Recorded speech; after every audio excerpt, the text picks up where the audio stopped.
What was it like to witness America's birth? How did it feel to stand on the precipice of a new nation, a revolution, a republic, and a new reality for the continent's many peoples? Williamsburg, Virginia embodies the richness of our nation's past, the triumphs and the tragedies, the history-making events and the everyday moments. These are the stories that make us who we are. The story of our nation begins in Williamsburg. The revolution is here.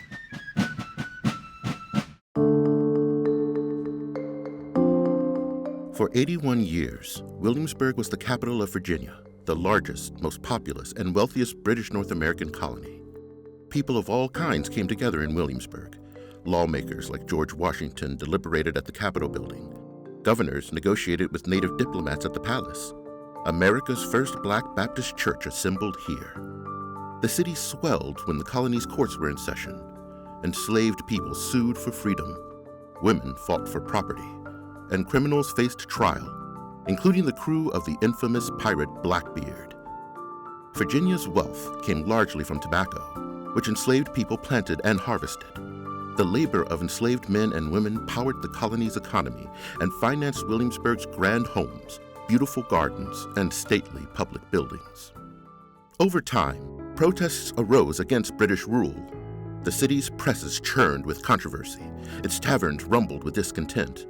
In Williamsburg, the revolutionary generation developed the ideas later enshrined in the Declaration of Independence, Constitution, and Bill of Rights. People from many backgrounds were educated in Williamsburg. Native scholars attended the Brafferton Indian School. Enslaved and free Black students studied at the Williamsburg Bray School. The law and philosophy books of the College of William and Mary lit the imagination of young leaders like Thomas Jefferson. But students didn't always learn what their teachers expected. Some used their new skills and knowledge to reimagine their world and their place in it. For many, education was a tool of liberation and revolution. Lofty ideas about liberty often came into conflict with the brutal reality of slavery. This contradiction was everywhere in Williamsburg, a city whose population was half free and half enslaved, half white and half Black.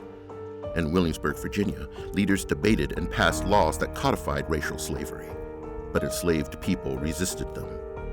Many emancipated themselves.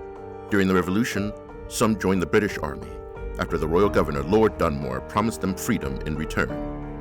Others took up the American cause.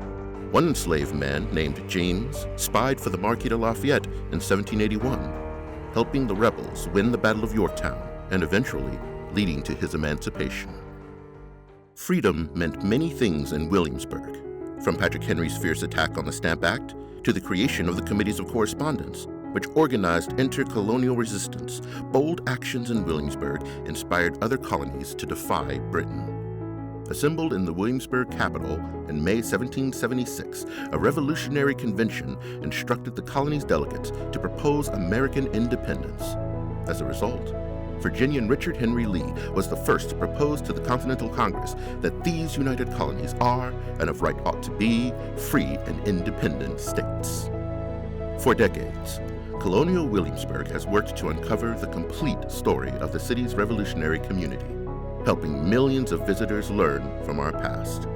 America's founding is still being found. Every day, we dig for artifacts. We scour the archives. We preserve our 89 original buildings. We research every detail so that when you visit, you'll feel the sights and sounds of the past come alive.